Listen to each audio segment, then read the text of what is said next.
各位朋友，来自世界各地的健身气功的爱好者们，今天很荣幸受到中国健身气功协会和国际健身气功联合会的邀请，跟大家在这里讨论养生之道的问题。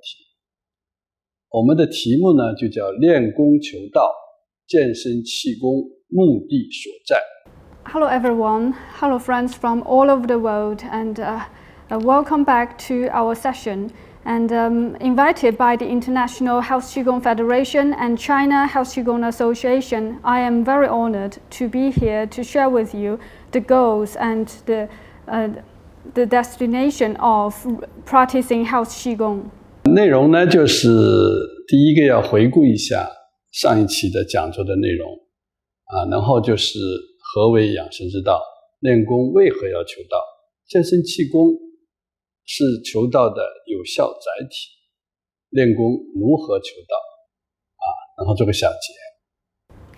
Firstly, let's go through what we are going to talk about today. First, I'm going to review what we have talked about, and secondly, we will talk about what is the Tao of health preservation, and thirdly, we will talk about why exactly should we seek Tao, and the fact that health Qigong is an effective carrier of seeking Tao, and how exactly can we go about doing that, and then we will conclude. 上一期呢，我们讲的是养生智慧，健身气功辅食皆是其中呢，就从健身气功的创立理念、理论基础、出发点，以及在组织管理方面呢，它都体现了长生久视的思想和为长生久视，就是为我们健康长寿做保障。 Last time we mentioned that the wisdom of health preservation can be found everywhere. And we also talked about the starting point, the theoretical foundation, and the organization and management of health Qigong. All of them demonstrate the wisdom of living a long life by serving health Qigong. 第二个呢，就是健身气功它的3条的手段以及3条合一的练功准则呢，是独特、节能、有效而且精准的为保养我们的精气神服务。 We also talked about the 3 regulations into one. By combining the 3 things together in practicing, this is a very effective energy-saving and precise way of preserving our essence, vital energy, and spirituality. 第3个呢，就是健身气功它一些特点，比如说我们的柔缓圆活，旋转缠绕，优美大方这个形体适应等等这些呢都有助于我们实践养生之道，特别是阴阳综合的理念可以实现阴阳综合的理念，这是提升我们的人生智慧的一个很好的保证。I have also talked about the features of health Qigong. I mentioned that health Qigong is a very soft, stretching, smooth way of improving your body and shape. It is very graceful and it integrates your breathing and movements. And by achieving yin and yang integration, we can then improve our life quality. 因为遵循阴阳综合的这个特点采取我们有效的锻炼方法，不仅使我们呢可以平衡我们身体内外的协调身体内的心神的心身的这个平衡，而且可以使我们呢逐渐的学会认识、把握、顺应、调控阴阳的本领，这样呢就为我们提升人生智慧服务。 By harmonizing yin and yang, we have adopted this principle and wisdom while practicing health Qigong. And by regulating yin and yang, we can then combining our body and soul while reaching a balance. And then we can then learn to adapt yin and yang. 把这些智慧呢运用到我们的工作、学习和生活当中，我们就可以使我们获得美满的生活，也就是很好的实现了这个功练人的这种目的。By adopting this method to our study life, work life, we can achieve a happy life. And this is how we can use practicing Health Qigong to serve our goals. 那么上述这一切的养生智慧的实现呢，我们是有抓手了啊，就是我们这个健身气功呢可以作为有效的抓手，但是这一切呢都要通过求道来解决，来实现。Health Qigong is a very effective tool for us to achieve these goals. However, all of this will have to be based on Dao. 那这样的话呢，我们就有必要来讨论一下道啊。首先，道是什么？ That's why it is important to firstly get a better idea of what exactly is Dao. 为什么要讨论道呢？啊，因为呢，总是在我的30多年的教学和实践当中呢，总是有人会问我啊，我能不能学会啊？我能不能一天就学好啊？啊，这个你练这个功法能不能治病啊？啊，那个学多久可以出功啊？啊，我练着练着得病了怎么办呢？还有一些呢，就把自己作为一个这个健身气功的职业工作者啊，一表演呢，一比赛呢就来劲啊，这个一谈到练功呢，就有点这个心不在焉。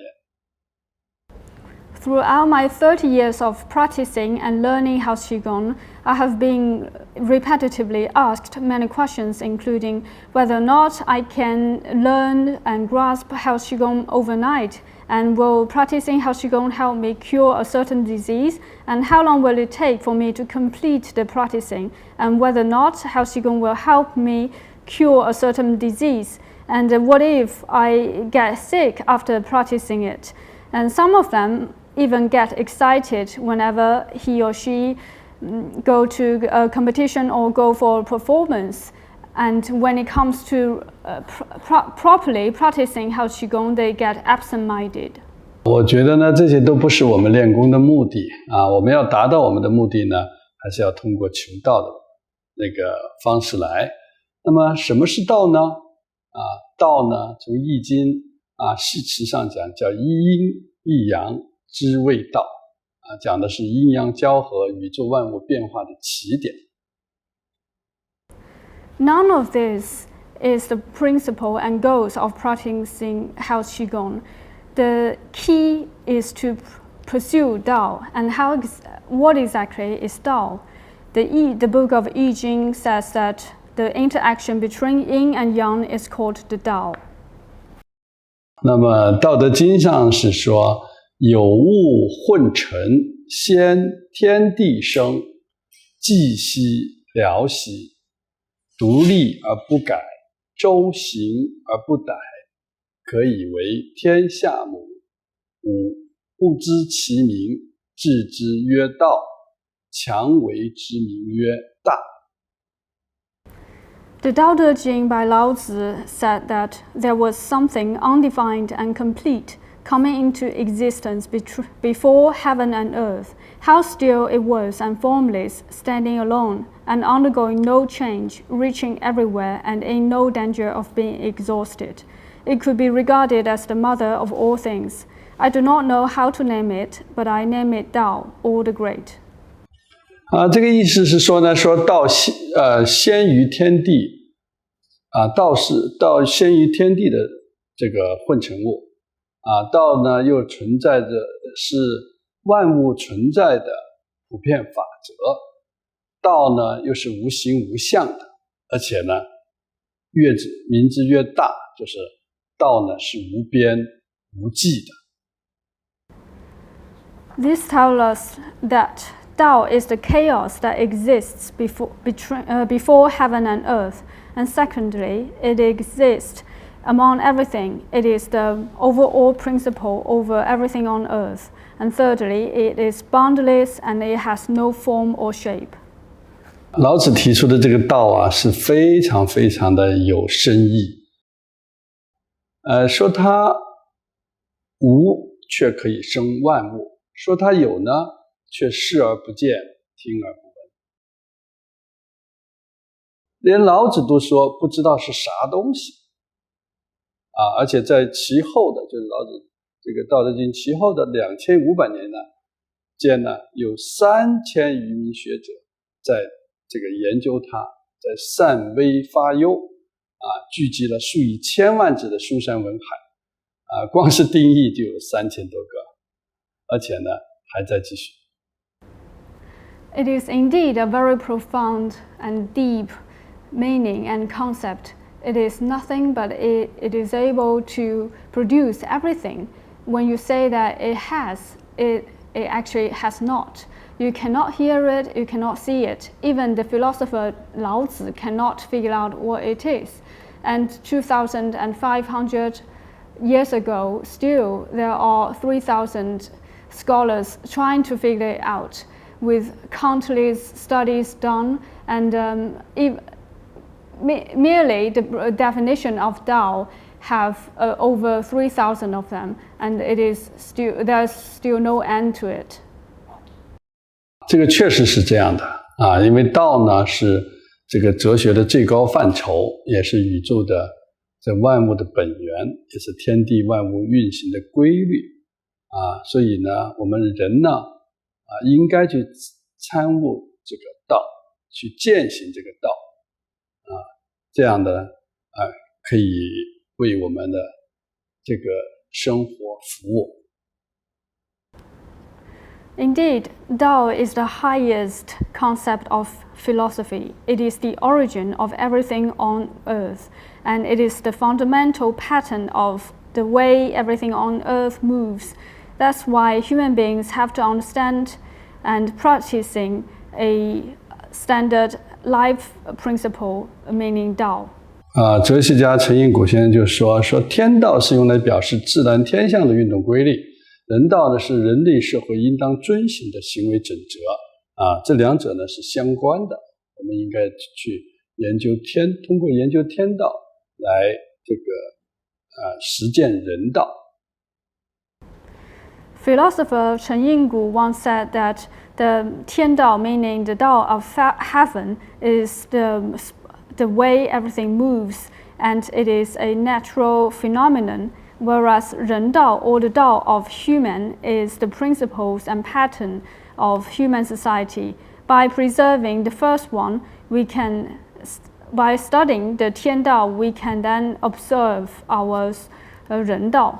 我们应该去通过研究天道来实现人道。那么在这一方面呢，我们的先人伏羲、老子、孔子做得非常好。我们现在呢，首先还要通过研究他们三位祖宗来研究他们，来学习他们，来去研究这个道，然后再应用。The legendary sovereign Fu Xi and philosopher Lao Tzu and Confucius have done a very good job. Now our modern people can only learn and study Tao by learning what they have written about, for they are the ancient sages. 这个呢，要交给哲学家们去做那么我们呢现在呢要讨论一下道呢，实际上它有很多层次简单的去划分呢道呢有道路的含义，有方法的含义然后有生活方式、思想学说然后就事物的规律法则，最后是宇宙万物的本源，它是一步一步的上升的。These are the jobs of philosophers. Tao actually can be divided into many levels. Firstly, it is a pathway or a road. Then it is a method.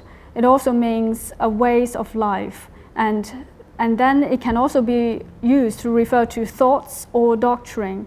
In the end, Tao is also a pattern and rules of everything, or the origin of everything in the universe. 那么我们现在的任务呢，就是运用天道的理论原则来指导我们实际的生活层面的工作。所以呢，我们呢，这个普通的练功者呢，应该去研究我们的生活之道，也就是生活方式与处事的方式。Our goal and task is to use the Tao of heaven to guide the Tao of humans, meaning the Tao of human beings' daily life. And Qigong practitioners should firstly start by studying the Tao of daily life and the way we should do everything. 一句话就是向先人们学习，去体察、认识、顺应天道，然后提升我们实践人道的能力和合理性。Simply put, we should observe, study, and adapt to the Tao of heaven in order to improve our ability to put into practice of the Tao of humans. 那这个就是呢，也牵涉到呢我们的生活之道和养生之道。那么什么是养生之道呢？那养生呢本身的它的概念呢，我们可以比较简单的去理解，就是保养生命，使之长久，也就是健康长寿的行为准则，就是养生之道。So there are two concepts. One, the Tao of life, and the other, the Tao of health preservation. And what exactly is the Tao of health preservation? Simply put, it means to preserve life and live a long life. It is the conduct of behaviors that can help you achieve a healthy long life. 那么什么东西对养生之道呢意义重大呢？实际上应该是生活方式。世界卫生组织就认为就是人的健康寿命的因素按比例划分呢，遗传因素只占 15%， 社会因素占 10%， 医疗呢占 8%， 气候占 7%， 而最重要的是生活方式，它占到了 60%。The way we live our lives is extremely important to health preservation. That's why the World Health Organization said that hereditary elements only account for 50% of the reasons for our longevity, and the social elements 10%, medical elements 8%, and climate 7%. Instead, lifestyle account for over 60% of the reasons why we get to live a long life. 而生活方式呢，就是人们从事各种活动的手段和途径。所以呢，我们说一句话，养生之道呢，就是有助于健康长寿的合理的生活的手段和途径，也就是合理的生活方式。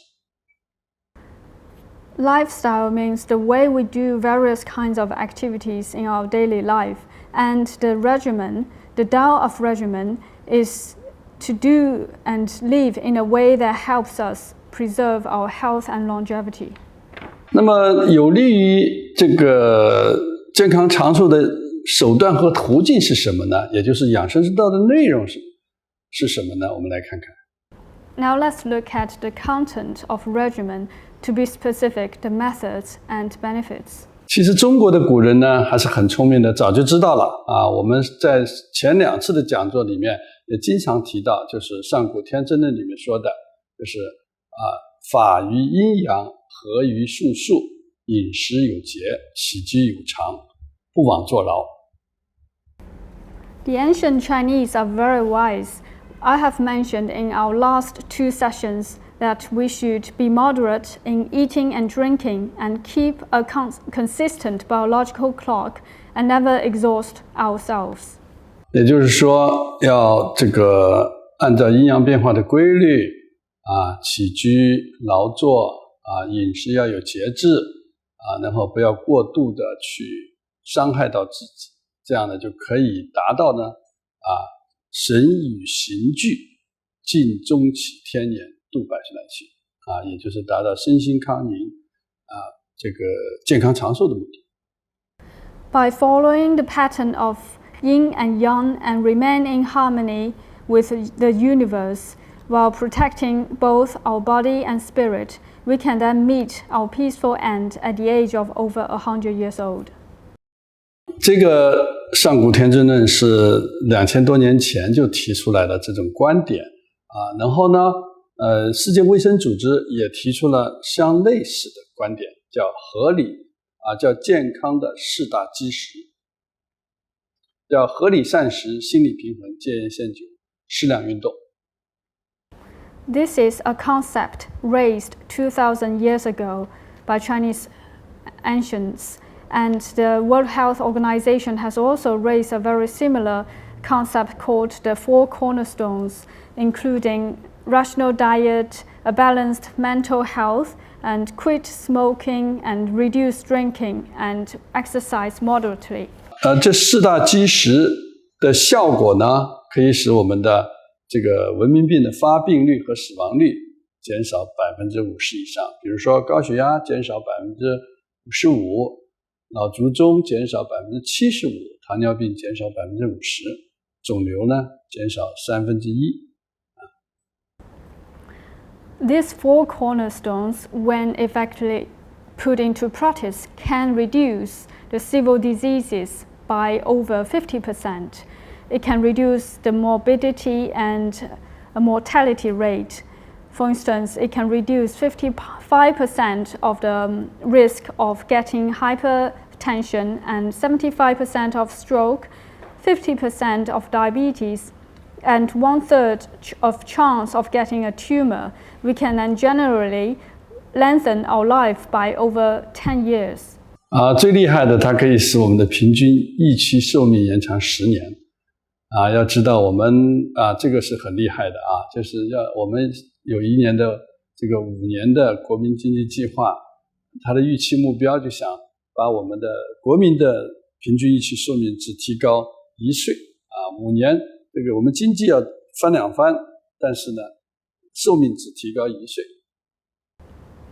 This is a very stunning effect because China used to raise a 5-year economic plan of doubling our economy and within 5 years and increase people's life expectancy by only 1 year old.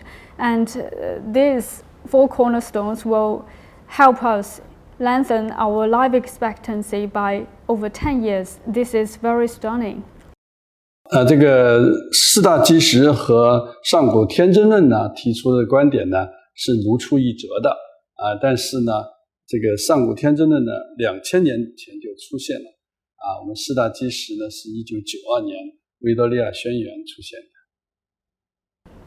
The的。WHO 4 cornerstones was raised a few years ago in 1992. In contrast, the other theory that I have just mentioned about the Chinese ancient people was raised over 2,000 years ago, and they are all very similar.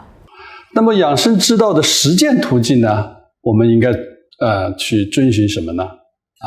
我的理解呢，应该还是要去遵循庖丁解牛的就是《庄子养生主》里面的庖丁解牛的方法。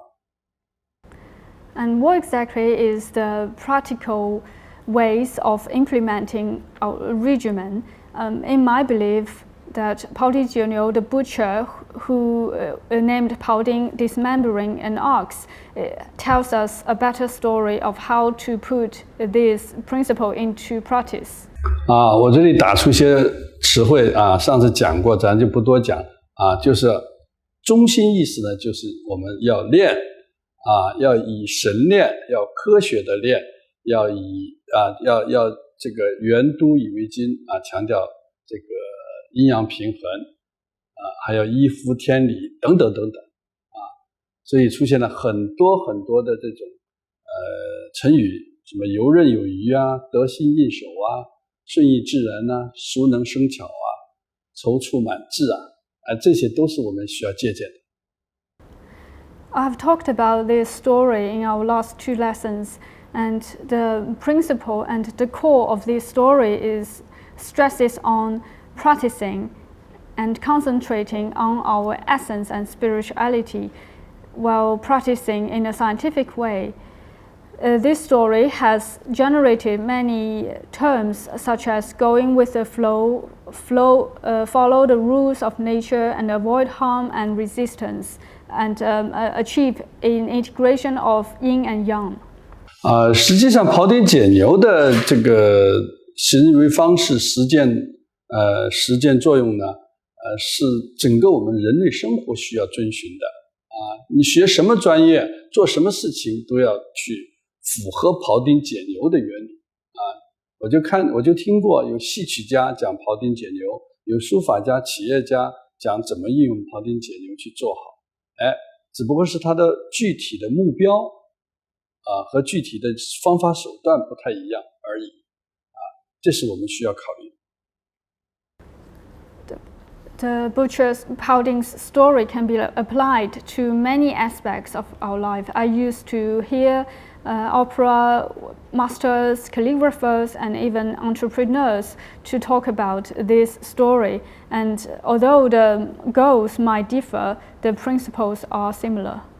所谓戏如人生，棋如人生，所以我们养生也应该如人生。养生呢，应该是无处不养生，处处皆养生。It is said that life is like a play. Life is also like a chessboard. Similarly, health preservation should also be treated like a life. And health preservation is actually everywhere around us. 总的来说呢，就是养生之道就是合理的生活方式之道，具体呢就要落实到上古天真论、维多利亚宣言和并且呢也要按照庖丁解牛的方法去实践它，享受它。So to conclude that to live a very healthy life, you have to observe the Victoria Declaration on Heart Health and the 上古天真论 about the ancient people's way of life. And to put it into practice, you have to observe the butchered Pauding's way of life. 第二个呢问题呢，我们就来讨论一下练功为何要求道。我们前面也说了道呢是宇宙万物的本源老子就讲道生一，一生二，而生三，三生万物它是孕育一切的本源。Why should health Qigong practitioners observe Tao? As I have mentioned, Tao is the origin of everything in the universe. Tao gives birth to one, meaning nothingness. One produces two, meaning heaven and earth, and two produces three, and three produces everything. 而道呢而万物呢都是从道那里禀赋而来的自然的本性是德，所以老子就说要尊道而贵德。The natural character that everything on earth acquires from the Tao is called De or morality. Therefore, Lao Tzu said that the foundation of health preservation is to respect Tao and values morality. 我们的养生的最高境界呢，就要回归于道，要与道相合，所谓返璞归真。那么怎么样返璞归真呢？老子说的要复归于婴儿要专气致柔，柔弱胜刚强。Life is originated from Tao, and the highest state of regimen is indeed to return to the Tao, or return to the innocence. Thus, the state of infancy is the closest form of Tao. That's why philosopher Lao Tzu thought that it was best that we return to our mental state to infancy. 第二个呢，就是道是存在于万物之中的普遍法则老子讲要道法自然也就是说呢，要按照天地自然人体生命的规律去生活，要养成良好的衣食住行的习惯，不能违背它。Tao is the overall law of everything on earth. That's why Lao Tzu said that Tao follows the law of nature, and Tao follows the nature as it is the pattern and law of nature. Therefore, the key to regimen is to follow the rules of Tao and nature. 那么第三个呢，道呢，它因为无形无相，宇宙万物呢是有形有相的所以说呢，老子就讲要这个自然无为无为而无不为。Tao, unlike everything on earth, has neither shape nor form, and Lao Tzu said that those who seek Tao should reduce the things and the things that they own and do nothing while doing everything. 因为为道，老子认为为道日损，损之又损Lao Tzu believed that to seek Tao is to reduce the things that they own and do until one day they do nothing, while also manage to do everything. 所以我们修道的方法呢，是要做减法，要去除后天种种的贪欲和执念养生之道呢，也不能只是停留在形象的动作呀、功法呀练习的原则特点上要借助这个有形的东西功法呢，去悟出背后的道，这样你才可以提升你的生命力和和谐状态。This means that the method of pursuing Tao is by reducing our desires and obsessions, so that we could reach a state of pure and nothingness. Therefore, the Tao of regimen should go beyond practicing movements and skills, but to truly comprehend the rules of nature beyond Qigong, and then acquire a healthy state of mind. 这些都是大道理真的那么我们下面呢，就来举出一些具体的事例These are all very grand concepts. Now I will give you some concrete examples. 为什么我们要练功求道呢？因为现代社会我们面临的危害是极大的。Why should we seek Tao and practice Qigong? This is because we are under the harm of modern life. 现代文明呢，对我们的身心健康呢，造成了巨大的压力。这个呢，不用我说。The modern civility has posed great burden to ourselves. 你像现在人们的欲望呢比较高，社会和家庭的压力大，身心的负担重这样呢就会造成对这个七情的伤害，以至于过度的伤害到五脏。Nowadays, people want too much, and we are under too much pressure coming from the society and from the family. We are undergoing a lot of burden psychologically and physically. And when there are too much emotions, it can hurt our 5 organs.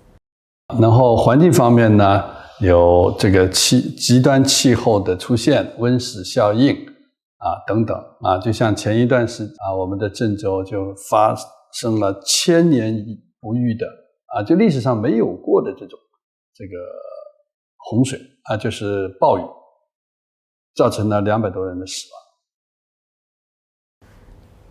In terms of the climate is worsening, and with climate change comes the global warming. And just very recently, Zhengzhou in Henan province has undergone unprecedented flooding in which 200 people died. 再加上这个有一些对，就是大家对能源的争夺产生了很多争端和战争这也造成了这个新的贫困、健康问题和死亡。Wars and the fight over energy have also generated many deaths.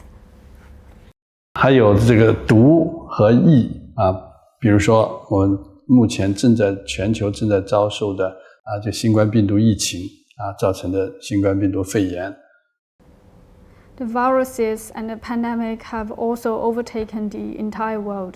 再加上这个宇宙中暗物质的存在我们是光靠我们现在这个常规的手段是应付不了的，光靠练功只是生理上的改变或者是心理上的改变也是应付不了的。Adding up to all this are the dark matters. That's why purely by taking the normal methods, including practicing Qigong, can only change us physically and mentally. 一方面是我们现代社会人们在遭受着严重的这个身心疾病的就是心身健康的威胁，另外一方面呢，我们人类呢这个对于健康长寿的这个标准呢也在不断提高，所以呢这就有必要让我们来思考一下我们应对于这种状况的这个健身医疗方法。In this modern society, our physical and mental health are challenged, and nowadays people's standard for long and healthy life has also improved greatly. That's why we have to rethink about the medical model of health. 这就有必要我们重新思考一下养生的这个概念，也就是说我们要重新要把养生成功的概念呢要去做一个深入的思考。 That is to say, we have to dig into the concept behind a successful health preservation. 其实呢这个问题呢在中国的古人呢早就替我们想好了在中国第一部这个史书里面呢叫《尚书》冯焕里面呢就已经提出了说人呢有5福。As a matter of fact, the ancient people have already figured it out. The first book of history, named the Book of Documents, have said that the human beings have 5 blessings. 人有5福，哪5福呢？叫1月寿，2月富，3月康宁，4月有好德，5月考中命。The 5 blessings include good health, wealth, peace, good morals, and living a long life that we deserve. 这里面呢有起码有3条是和健康长寿服务的健康长寿服务的其中考中命呢也跟这个有相关。那么它的意思呢就是我们人呢成功的人呢是这个成功的养生是应该跟成功的人生要挂钩那成功的人生呢你要享尽天年要健康终老，要事业有成受人尊敬，而且要享受生活的过程其中一个健康终老这在中国呢是大家是比较重视的。Among these 5 blessings, at least 3 of them are to do with health and longevity. It means that the success of health preservation has everything to do with a successful life. To live a successful life, we have to live a long and healthy life.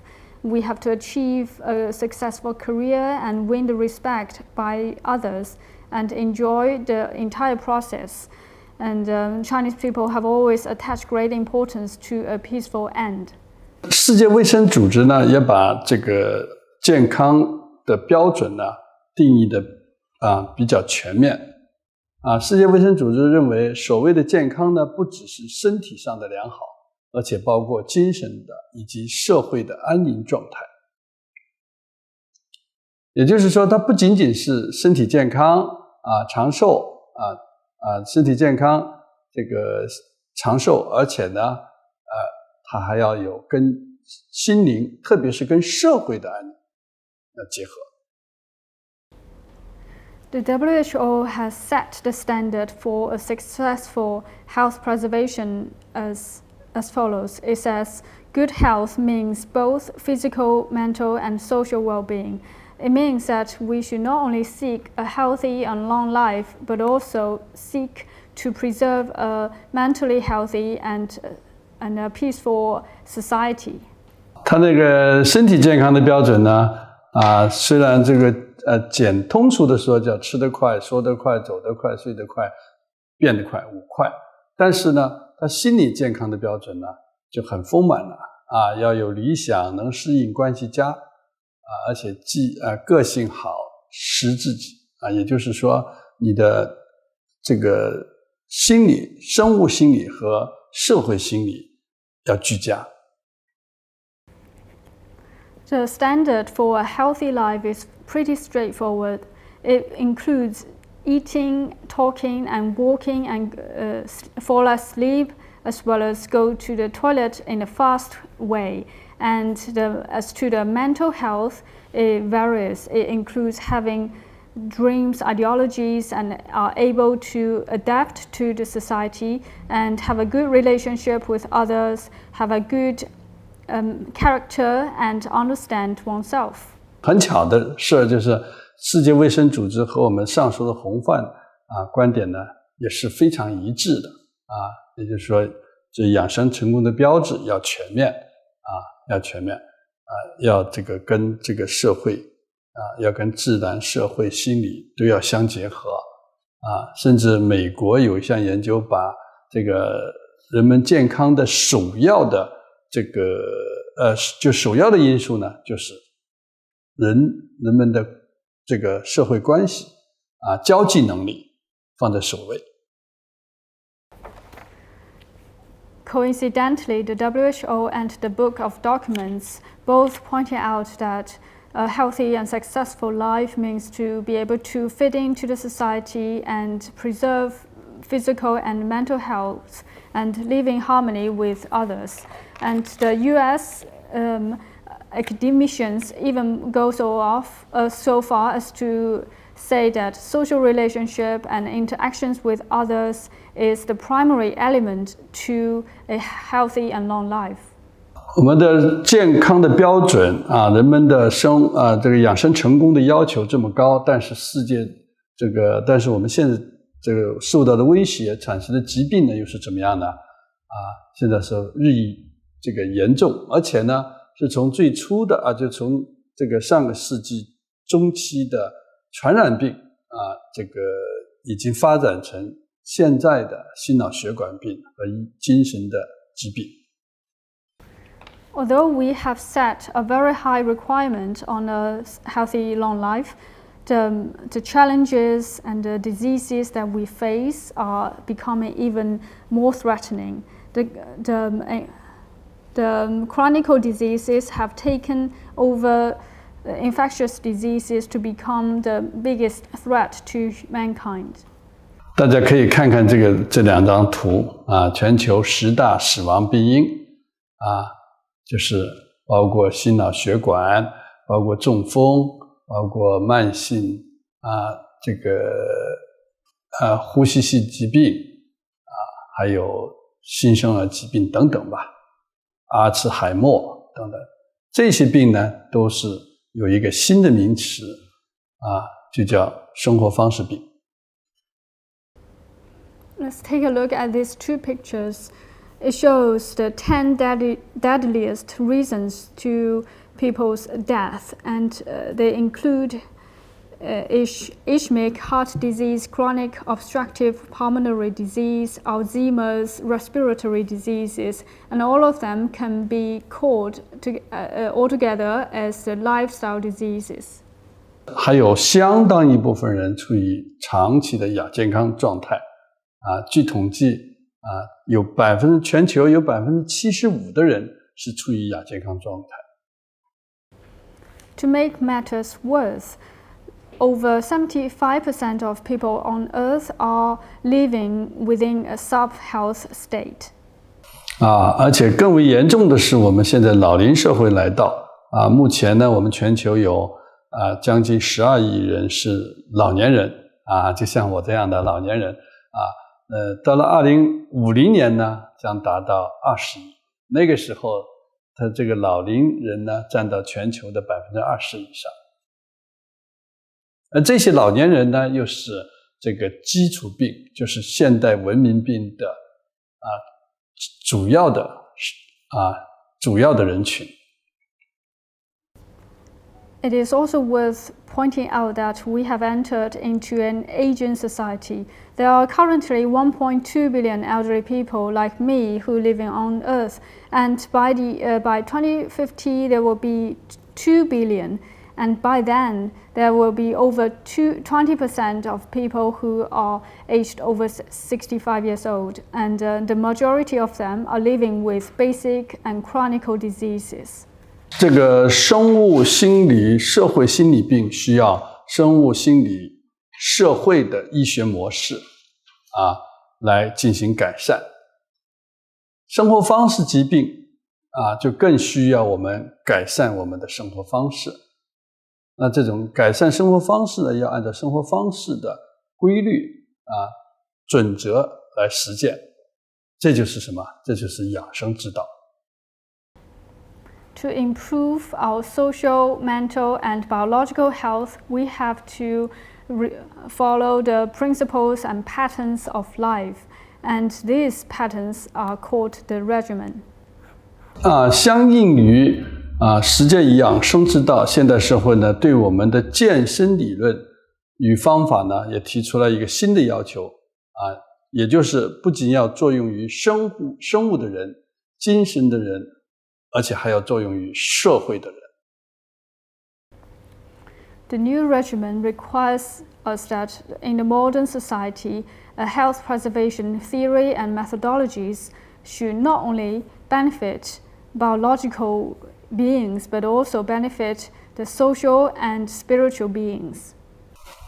加上现在我们的这个各种活动我们的世界已经是全球化的现状来说我们这个要应对这种这个心理、社会、生物方面的这个威胁对健康的威胁，我们还应该继承和动员人类文明的一切财富和手段。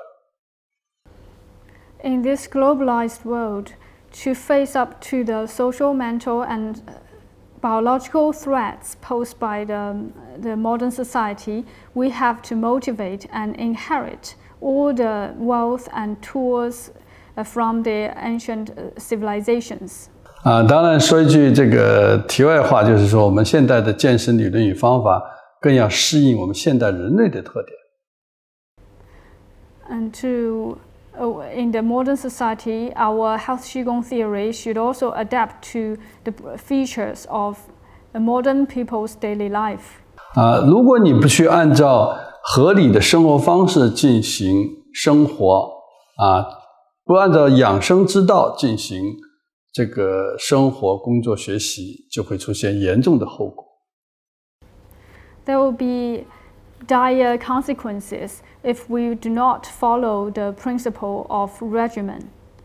这个呢，这个上古天真论已经早就提出了以酒为浆，以亡为常这个逆于生乐，起居无节，你就会半百而衰。The ancient people have already mentioned that if you drink alcohol like water, if you do not go by the rules of nature and go against the biological clock and live in a very abnormal routine, you might not be even to live over 50 years old. 上次讲座我也说过了，说中国皇帝呢平均只有39岁，39.4岁就死亡年龄你想想看，什么好的锻炼方法，什么好的条件都给皇帝了，但是他们死得很早。In my last lesson, I mentioned that the average age of death for emperors throughout China's history was only 39.4 years old, considering that these emperors enjoyed all the wealth and conditions, they still failed to live a long life. 恰恰是呢乾隆皇帝他有16字养生秘诀，而且有时常事物的这个养生实践，所以他活到了89岁，是皇帝中的寿魁。By contrast, the emperor Qianlong of Qing dynasty had managed to live till 89 years old because he invented 16 secrets and 10 practical tools to preserve health. 刚才也说到了，违反维多利亚宣言就是4大基石，它就会产生生活方式疾病啊，这个就不提了。The Victorian announcement have also mentioned that the civility diseases might give birth to many diseases. 那么这个庖丁解牛呢，就更加形象地提出来啊，说良庖岁更刀，割也；足庖月更刀，折也。啊，我的刀呢，这个数千只牛19年都不换刀，为什么呢？因为我是这个合理的工作方式，是循都以为精。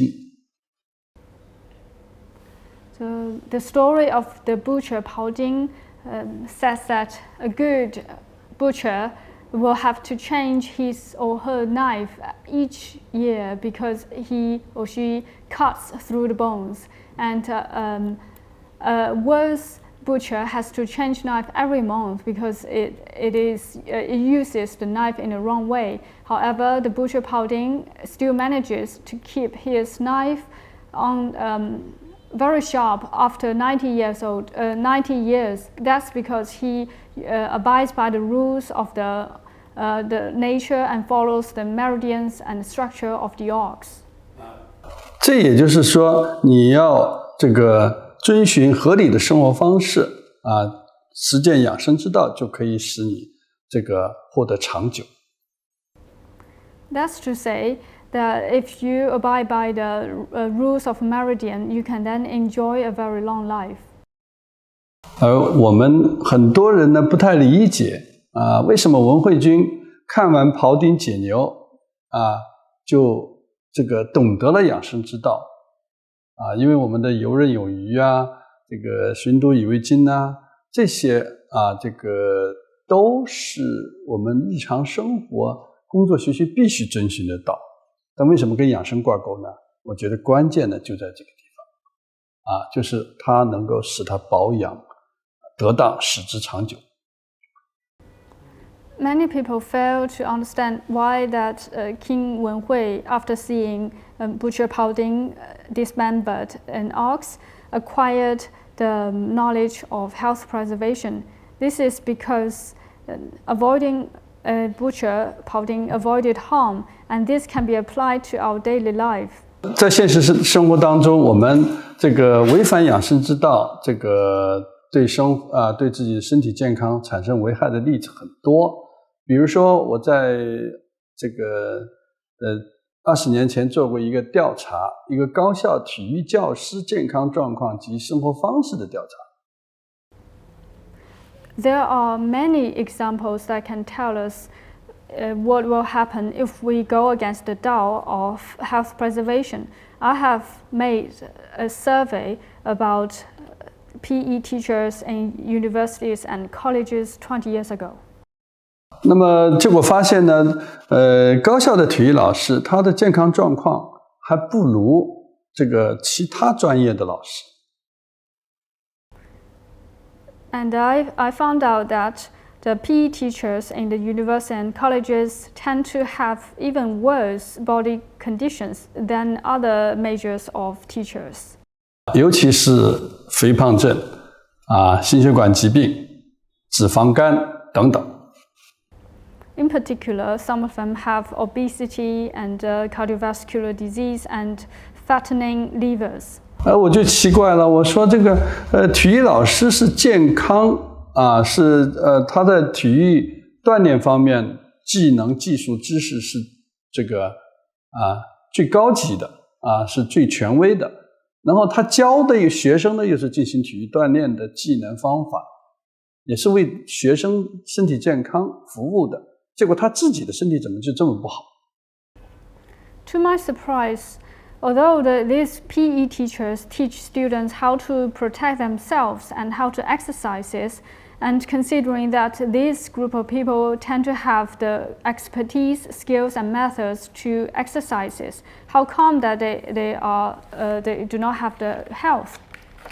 结果一调查发现我们的体育老师，特别是男性体育老师他们的生活方式是极其不科学熬夜、喝酒、抽烟、争强斗狠，然后暴饮暴食，特别是晚上这个吃夜宵。After the survey, I realized that although this, in particular, the PE teacher, especially male PE teachers, have unscientific ways of life. For instance, they sometimes sleep very late and stay up all night, and some of them drink and fight with each other, and some of them smoke too much or overeating, especially in the wrong time. 另外一个呢，很有意思的就是符合养生之道它会对我们的健康长寿带来很好的效益的例子我记得我在很多年前写了一篇文章，就是在这个健身气功杂志里面写了一篇，叫做健身气功练习为什么女多男少。I want to share with you another example that shows the benefits of health Qigong for health and a healthy long life. Many years ago, I wrote an article that was published in the Health Qigong journal. I shared with my views about why is that there are more female practicing health Qigong than male. 其实不光是大家也知道，健身气功一般来说呢，在全球范围内这个女性多于男性，而且呢是绝对的大概应该是占在这个20%对80%，也就是说女性是80%的人数，男性是20%的人数。但这个情况呢，不光是在练健身气功实际上呢，我们很多的这个锻炼项目，比如说我们的这个太极拳这个健身操、广场舞广播体操等等一些健身项目呢，都是女性群体女性的比例大大的高于男性。Across the world, 80% of the practitioners are female, and this is not a single case. In fact, a lot of sports such as Tai Chi, boxing, health dancing, and square dancing are all witnessing more female than male.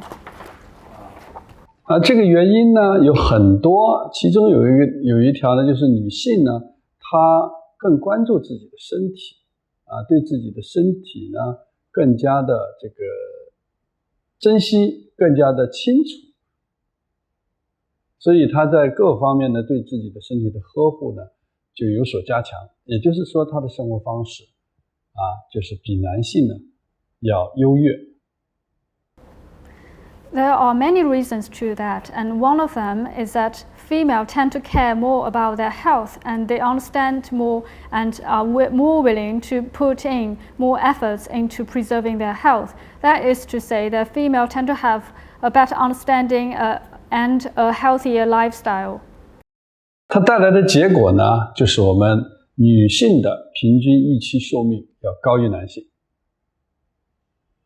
大家可以看看这个图，全世界范围之内平均的岁数女性要高于男性在中国也是这个情况。As a result, females tend to have a higher life expectancy than male, and as you can see in this picture, that this is the case across the world. 但是呢，如果从这个人们的平均人们的这个寿命因素来看呢，这个男性呢应该比女性长。从人类学的观点来说，这个寿命呢就是人们的寿命呢应该是男性比女性长。However, from an anthropologist's point of view, this shouldn't be the case because anthropologists believe that male are supposed to live longer than female. 人类学家就说过就是动物它的生长期越长，它的寿命就应该是越长。Anthropologists believe that the longer a person's growth period is, the longer he or she is supposed to live. 从这个人的这个预期寿命来说呢，就是人的应该达到的寿命来说呢，也就是说是根据他的生长期来计算的。就是说，你的男性一般来说他的生长期呢是22到25年，那女性呢，她的生长期呢是20年左右。因为这个生长期因为他的这个人的这个寿命呢是生长期的5至7倍。Men have a growth period of 22 to 25 years old, and female only have 20 years of growth period, and the life expectancy is calculated based on the growth period because the life expectancy of a person is 5 to 7 times of his or her growth period. 也就是说，这个女性按照计算来说，女性是比男性低，但是实际情况呢，刚才说过了，全球各国呢都是男性比女性要低，这就看出了生活方式的重要性。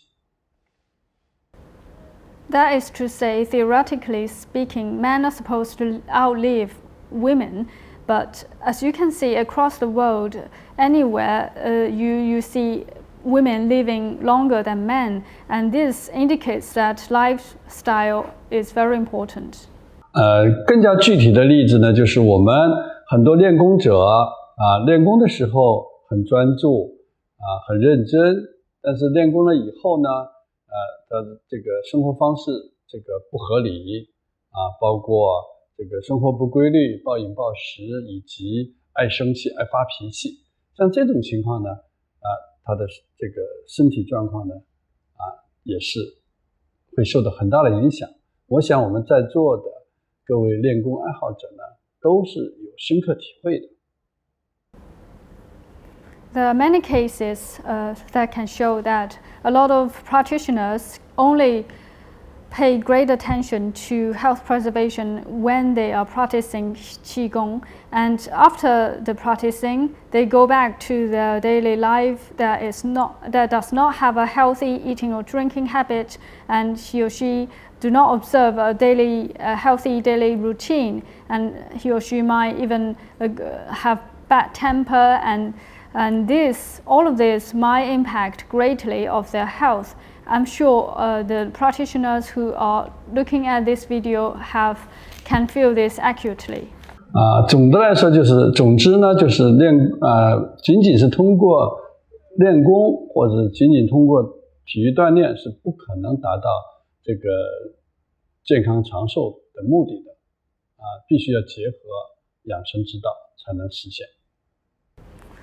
To sum up, simply by practicing Qigong or any other kind of physical exercises will not get you there. You have to combine exercises with the pursuit of Dao. 到这里呢，我们就把何为养生之道、练功为何要求道做了一个讨论。下面我们休息10分钟，然后我们继续讨论。I have just now shared with you the Dao of health preservation and why practitioners need to practice Dao. Now let's take a 10 minutes break.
好的，欢迎回来，下面我们继续讨论。Welcome back to our discussions. 实践养生之道怎么做好呢？我们来讲讲健身气功呢，是养生之道的有效的载体和抓手。To preserve health and seek Tao, health Qigong is a very effective carrier and tool to get there. 因为你的心理平衡呢，需要你专注的这个各种各样的事情，比如说专注事业、专注练功、专注钓鱼作画等等吧，一些生活行为。Because when you seek a very balanced life, you have to concentrate on a lot of things, such as concentrate on your career, practicing Qigong, fishing, or drawing. 那你合理的作息也需要你这个有良好的这个习惯就是首先你要有这方面的知识，然后呢，你每天要有内容。比如说学习爱好锻炼等等然后还要有这个自己坚定不移的信念。You have to firstly have a rational daily routine, have a good habit, and acquire enough knowledge for regimen. You have to have good habits and study hobbies.And you have to exercise and have good faith. 合理的膳食避害戒除坏的习惯避害，以及适量运动也是同样需要你丰富的知识需要你有这样的理念然后还要需要你有这样的身心体会。You have to have a rational diet, moderate exercises.Avoiding harm and quit bad habits. This all requires you to have expertise and theory for them. 庖丁解牛告诉我们你做任何事情只要按照这个原都以为君你去要这个练神要这个合理的去做，你就能达到这种效果。The story of the butcher Pao Ding taught us that whatever you do, as long as you follow the meridian and concentrate on the essence, you can achieve your desired results. 这也就是我们也发现了专注于事业这个在各个方面取得成功的人士。能够很好的获得健康长寿的效果。We have also noticed that those who concentrated on their career could also succeed in their life. 比如说画家齐白石这个国学大师季羡林像这个文学家巴金等等这些都是大师，就是骨灰级的大师人物，但是他们呢都获得了事业有成、健康长寿的良好的效果。There are many examples to that, including painter Qi Baishi, writer Ba Jing, traditional Chinese scholar Ji Xianling, and politician Chen Litu. They have all combined a successful career and a successful life. 也就是说，条条大路通罗马。Simply put, all roads lead to Rome. 古希腊的名言那么还有一项统计很有意思，说历史上中医就是中国的有人研究发现了历史上的中医的平均这个死亡寿命呢是最高的那个北大的这个哲学系主任娄宇烈先生也曾经说过，说我们北京大学这个老师里面哲学系的老师寿命最长。And statistics also show that traditional Chinese medicine physicians tend to have higher life expectancy than others. And Beijing philosopher teacher Lou Yulie also said that the philosopher teachers in Peking University tend to have the longest life expectancy than other majors. 也就是说这个条条道路通罗马，你专注于做好自己的本职工作，每件事情当然是有益于人类、有益于生活健康的事情，你就有可能获得健康长寿但是呢我们呢这个专注于中医和这个哲学人生智慧的哲学方面呢就可能会取得更好的效果。To conclude, that as long as you do everything properly and do everything about health preservation right, you are more likely to enjoy a healthy long life. However, those who study Chinese traditional medicine and Chinese traditional philosophical wisdom tend to have even longer life. 这个呢好像我们健身气功就有一些独特的优势吧所以我们说呢健身气功是实践养生之道的这个桥梁。House Qigong has its unique advantage in serving as a bridge between a healthy long life. 也就是说有力的抓手吧那么前面我们在第一次这个讲座的时候已经提到了健身气功和这个中医养生的关系是如出一辙的。We have already mentioned that House Qigong has everything to do with health preservation. 比如说他们同宗同源理论基础、基本方法以及文献资料目标都是一致的。These two share the same goals, same origins, and same theoretical foundations. 健身气功是通过三条合一，可以精准的去这个保养我们的精气神。House Qigong is able to preserve our essence, vital energy, and spirituality in a very precise way through regulating the three things altogether. 这个就不多说了，因为我们上次已经讲的很多了而且呢，我们第二次的讲座呢也讲到了那个养生智慧、健身气功俯拾皆是就是处处都体现了养生智慧而且也有很多的例子那这里面呢，我想指呢，就是健身气功它直指人的这个健康长寿，而且这效果呢，也是有点独特。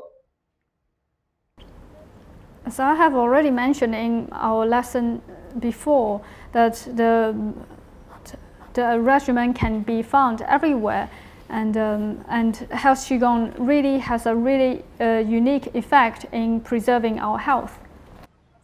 还有一位女士呢，就是7年前发高烧，结果变成了植物人，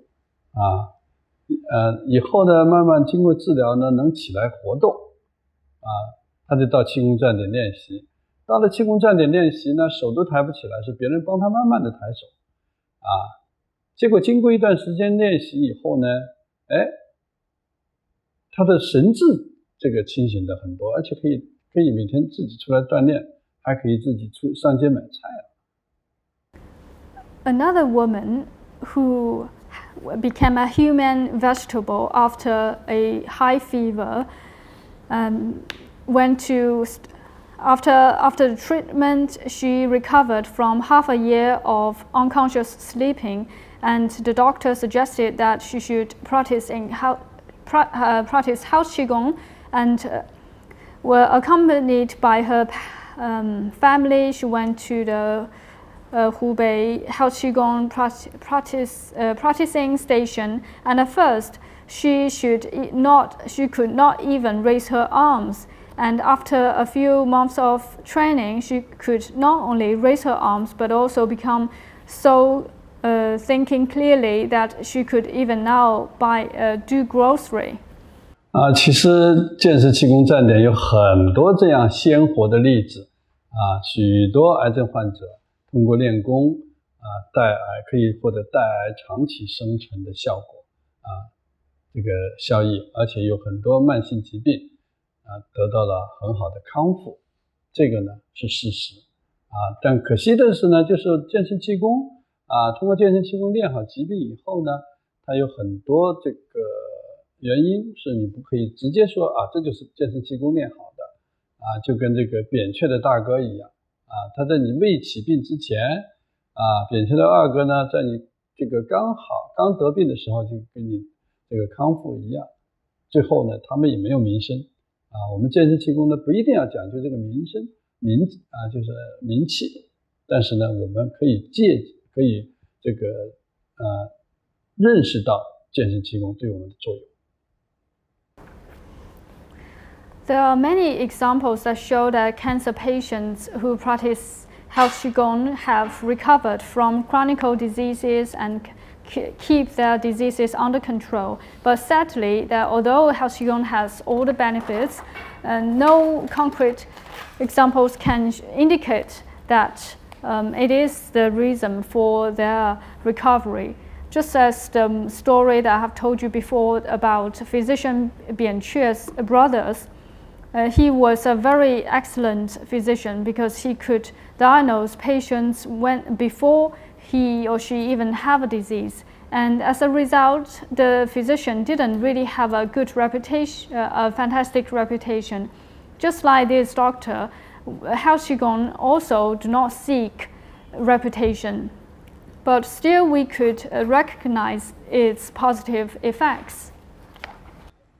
你看还有个奇迹，你比如说我在比利时有个学员，他练习健身气功10多年这是他呢过100岁生日时候的照片你看神采奕奕，精神矍铄脸色呢比我还好而且呢他自己可以开车，可以上街买菜。This is another example in Belgium. After practicing health Qigong for over 10 years, this woman has celebrated her 100-year-old birthday. And as you can see in the picture, she even looks more energetic and healthier than me. She could still drive her car and do her own grocery.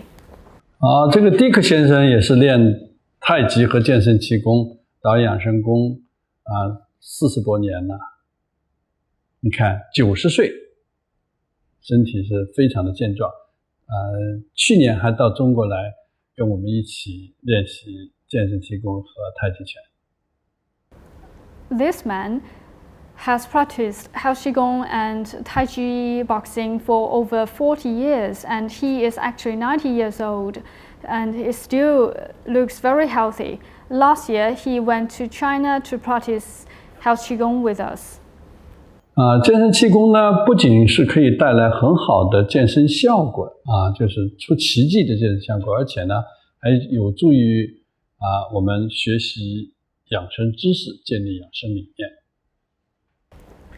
Health Qigong can not only help us learn the knowledge about health preservation, but also help us adopt the right mindset and the right methods. 因为在八段锦五禽戏等等健身气功里面，就蕴含着丰富的中医的养生的知识和理念。The 8 pieces of brocade and health preservation and 5 animal boxings have all contained very useful knowledge about health preservation. 那么为什么说练功必须要求道呢？我们还有一个很鲜活的例子比如说我们这个体育大学，北京体育大学的老师呢就是有很多都是来自这个全国冠军世界冠军甚至奥运会冠军，他们的身体素质是非常非常好的。但是呢他们比不过我们体育养生的老师。Another vivid example of why should practitioners seek Tao is that a lot of Beijing sports university professors that have won national or international, even Olympic games tend to have better physical qualities than us. But in comparison, they cannot live healthily and longer than us who teach health preservation. 这个体式测试是我们全民健身体质测试的这个指标，包括力量叫握力这个腿力这个骨密度、心肺功能反应能力、柔韧等等，是很全面的。This is a very comprehensive test for our physical well-being. It includes the test on our strength, including strength on our arms, hands, and our bones, as well as cardiopulmonary and reflexive and other types of physical well-being. 而我们呢，正是通过这个练习健身气功、练习导引练习传统养生术来建立科学的生活方式。所以说健身气功是这个实践这个养生之道的有效的抓手和有力的桥梁。By practicing Health Qigong 12-step health preservation exercises and traditional health preservation methods, we have established a very healthy lifestyle. As a result, I can guarantee you that Health Qigong is a very effective way to preserve your health.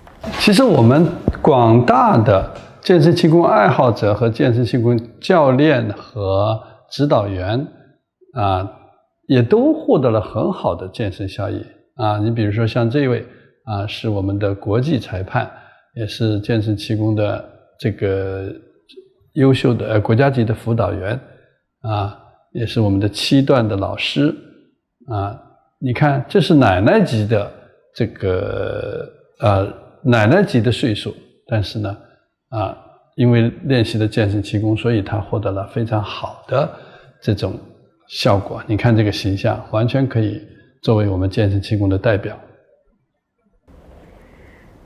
As a matter of fact, many practitioners and coaches have all enjoyed fantastic results after practicing Health Qigong.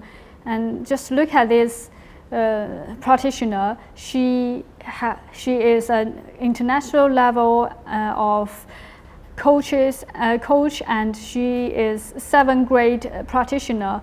She is at a grandma age. However, she still preserved a really good health after practicing Health Qigong. I believe she is a fantastic example of that. 第3个就是健身气功有助于增进养生知识它通过这个歌诀动作特点语言理以及它的理论基础都跟中医挂上钩，比如说8段锦五禽戏都有这方面的知识。Thirdly, Health Qigong helps you preserve your health in a very good way. It helps including verses, movements, theoretical foundations. All of them have everything to do with traditional Chinese medicine, such as verses of 8 pieces of brocade and key points of movements. 这对我们的这个实现养生效果非常重要因为呢前世界卫生组织的总干事中岛宏博士就说许多人呢不是死于疾病，而是死于无知。This is very important to regimen because just as Secretary of WHO Nakashima said that many people did not die of diseases but of ignorance. 第4个呢，就是练习健身气功呢，有助于规范这个我们健康合理的生活方式就是我们这个练功之人呢，一般都会这么讲我是练功的人呢，我还能干什么不能干的事儿比如说我还能抽烟我还能酗酒我还能熬夜等等。Fourthly, practicing Health Qigong helps us behave in a way that protects our health. You can also often hear practitioners say something like, I practice Health Qigong, how can I do something? Such as, how can I smoke? How can I drink? 我经常收到我们这个练健身气功的爱好者的微信每天早上一到点准时的就发出问候，然后呢讲一句励志的话练功有什么好处，经常培养习惯有什么好处，然后就开始有练功了非常准时。所以我们练功之人呢就是健身气功呢那个对我们帮助戒烟限酒起居有常修德自律有很好的作用。Every morning, I would receive messages from practitioners about their morning greetings and positive things to start the day. They were really on time every day, and that's why practicing House Qigong can help you reduce smoking, cut back on drinking, and start a healthy daily routine, and also improve your morality. 其实我也经常在思考，为什么乾隆他就能活得那么长啊？为什么乾隆能够成为皇帝的寿魁？我觉得呢，乾隆有个信条信念对我们是有启示的。乾隆曾经说过，说世界上最难的事不是想干什么就干什么，而是不想干什么就不干什么。这个呢，作为他的皇帝有这个理念是非常好的，也是他这个获得健康长寿的一个良方。I often think about why could Emperor Qianlong manage to live so long? And I believe it has got something to do with his conviction that it is harder actually to not do things that one does not want to do than to do things that one wants to do. I think this is really a very valuable concept brought out by someone like an emperor, and this is the key to regimen as well. 因为他这个本身是皇帝嘛，他的这个想干什么事情是非常容易的，但是他首先自己要有个限制。当然，针对我们每个人来说，这个理念呢不一定是特别合适的，但是我们也应该要有自己的这个戒律，但是呢，我们也不能够认为我们健身气功的人就好像高人一等，别人都是凡夫俗子，这个呢也不能把自己呢凌驾于社会和人群之上，这个呢也显然是生活方式不合理的表现。As an emperor, it is pretty easy to do everything that he wants, but it is still very important to keep one's desires in check. However, his feeling might not be so apt to us normal people, but we still need to rein in our desires. And in the meantime, I should also mention that it is not advisable for practitioners to feel superior over others or over the entire society. For this mindset is apparently not a good way to observe a healthy lifestyle. 第5条呢，就是健身气功呢，它本身就是养生之道的一部分。比如说养生之道提到不枉坐牢，养生之道呢提出了适量运动，这等等都是健身气功就是它的这个一个部分，一个形式。Fifthly, health Qigong is one part of health preservation or the Tao of regimen, because the Tao of regimen pointed out that one should never exhaust oneself, just like health Qigong pointed out that it is important to practice in a moderate volume. 而且它非常贴切非常贴切。我们在前面的这个讲座里面已经提到了，是它的这个处处体现了养生智慧。比如说遵循流水不腐，复苏不度的理论，以及行要小劳，无志大疲练功的时候呢，达到了一个微微出汗而不喘的这种效果就可以了。And as I have mentioned, the wisdom of health preservation can be found everywhere. And health Qigong also exhibits the ideology of that running water is never stale and a door hinge never gets worm eaten. And moderate exercises do you better than exhaustion. So when you practice health Qigong, you should never practice so hard as to pant. You should only practice until you have slight sweating. 最重要这种特征呢，最重要的好处呢，是可以使我们这个形成一个终身锻炼的习惯，也有一个终身锻炼的抓手。因为这种健身气功它简单容易，这个强度比较小也形式多样，适合我们进行终身锻炼。它就不像踢足球打篮球那样的像我这个年龄在打篮球踢足球可能就稍微有点困难，到70、80的时候就容易出现问题。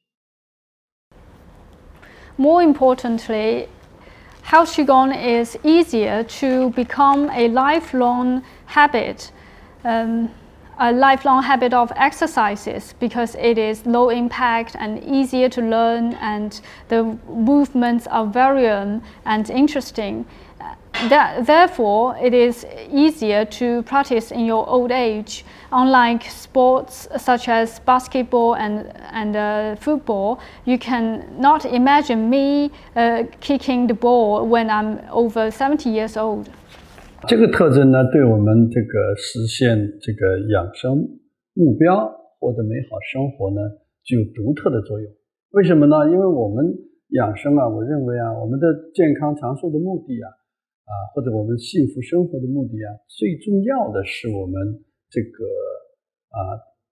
老年后期就是老年后期的生活质量好，或者是这个考终命就是说预计就是在这个就是去世呢比较安详，比较这个自然这个呢是我们最重要的一个部分，就是养生成功最重要的一个部分。This means that Health Qigong has unique effect in reaching the goal of health preservation, because apart from living a healthy long life, what's more important in preserving a healthy long life is to make sure that you die of a peaceful end. 其实我们这个从另一个层面上来说这个养生的目的说白了也可能就是一个求得一个好死因为中国人呢最懂这个，中国人骂人呢最毒的话就是你不得好死。Put it another way, that we wish to die in a good way. The Chinese people always curse others in saying that I wish you die in a bad and tragical way. 最后一个呢，就是练功之人呢，这个可以获得非常高的这个效率实现什么呢？实现行善、尽孝、健身3件事一气就做完就是说这3件事呢可以同时完成，而且效率很高。Lastly, you can achieve a lot of goals simultaneously by doing Health Qigong, such as do good, treat your elderly and take care of them, as well as practicing Health Qigong and improve your health. 经常有我们的朋友和我们的同事就说我们的朋友就说你们搞体育的最舒服了又是可以玩又是可以锻炼然后呢身体还好，然后我们的同事就更那个同事呢就更说你们直接就是玩健康的一下就是能获得很好的效果，你说你们多幸福确实我们练习健身气功的人我们进行健身气功工作的人就可以把这个行孝、尽善、健身3件人生不能懂的事一气儿做完。A lot of my friends and colleagues always say that we really envy you who engage in PE as a job, because you can not only do a job but also improve your health and exercises at the same time. And indeed, practitioners, especially Health Qigong workers, can combine the three all together. The three that we have mentioned, the do good, taking care of the elderly, and improve our health, which tend to be hard to balance at the same time. 总之呢，这个我们要明白，就是说我们做任何事情都需要求道，做任何事情如果你结合科学的生活方式，都可以获得健康长寿的效果，而不是说健身气功就是独特唯一的，但是健身气功有它的优越性。It means that whatever you do, you have to combine the scientific lifestyle to lengthen your life and live in a healthy way. I do not say that health Qigong is the only way towards living a long life. I just mean to point out that health Qigong has its unique benefits. 那你练不练习健身气功就看我们这个机遇缘分还有你的爱好还有你的这个年龄性别各个方面的原因但是我建议呢，大家呢去利用健身气功，运用健身气功这个有力手段来达到健康长寿的目的，达到练功求道的目的。Whether or not you end up practicing health Qigong depends on the timing, luck, hobbies, age and genders. But still, I suggest that whoever you are, you should make use of health Qigong as a better tool to seek Dao and preserve your health. 那么我们第4个呢，要讲一讲练功如何求道。Fourthly, let us check out how to seek Dao while practicing Qigong. 其实这个问题呢，我们前面呢在第1讲的时候这个养练结合养生智慧就是健身气功和养生这个天然的融合。在这里边呢，我们就讲到了庖丁解牛。庖丁解牛实际上呢，就是告诉我们这个实践养生之道的方法、理念和效果。In fact, I have mentioned about things like this in our first lesson. I said that health preservation and practicing health Qigong are integrated naturally, and I have also talked about the butcher Pao Ding as a way of telling you that the methods, ideologies, and the effects of practicing health Qigong.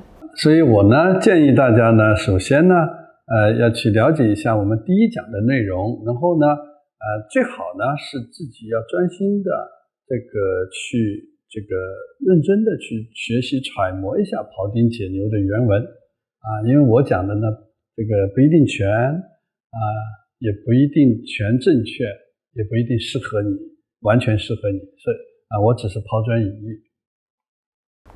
I suggest you to go back to our first lesson to have a better understanding of the story about Butcher Pao Ding. Better yet, you should find out the original text of the story because my understanding might be limited. 其次呢，我们就是要明确练功目的曾经有很多学员，我们在讲课的时候，人家问我，我有病能治吗？能有效吗？能练成吗？这些都是属于我们的练功目的不明确。Next, we also need to clarify the goals and achievement for practicing health Qigong. Some students once asked me that can practicing health Qigong cure my disease? Is it effective? Can I reach my goals? 那么我们的这个健身气功的练习呢，我们应该是要建立在享受锻炼过程建立养生理念，学习养生知识，健身防病，然后体验呢它的其中的养生智慧，也就是哲学智慧，最后达到的是提升整个生命质量的目的。当然这个可以一步一步来，不要一下子就要求很高。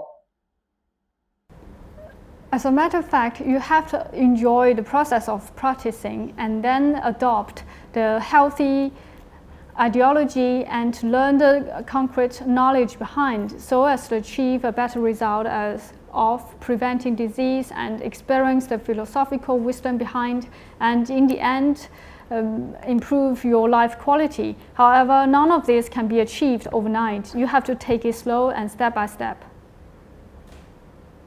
那么享受练功过程呢，我们应该是现代社会的需要因为我们人类呢，在这个食物支出的这个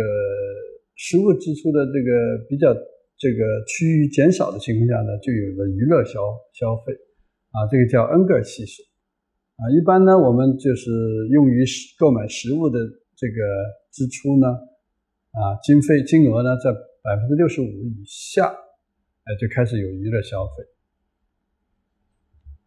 而且呢越少呢你的娱乐性消费呢就应该越高。This also answers to the core of modern society. Take angle coefficient, for example. It is the percentage of income that is spent on food decreases. When the angle coefficient is below 65%, people start to have recreational consumption. And when the coefficient reaches below 50%, the entertainment consumption increases steadily. 实际上我们现在基本上大家都实现了这个标准实现了这个标准所以可以进入娱乐消费，就应该有享受健身气功的或者享受锻炼的这种思想和行为但是我最佩服的是以前也说过就华佗人家在我们这个温饱都没解决的情况下他就想到要休闲享受所以他这个创编了5禽练习并且命名为戏，这是一个很了不起的想法。The majority of us have already met the standard and have started to enjoy things and have started to adopt the mindset of practicing Qigong and doing exercises. Who I admire the most is still physician Hua Tuo, who had started to resort to entertainment and leisure even when he was struggling to feed himself. That's why he created the 5 animal play, and he called it play because he wants practitioners to fully enjoy the process. This is truly splendid. 那享受了这个健身气功的人呢他的这个效果很好，健康长寿的效果很好。比如说我们前面说过的健身气功练习为什么男多女少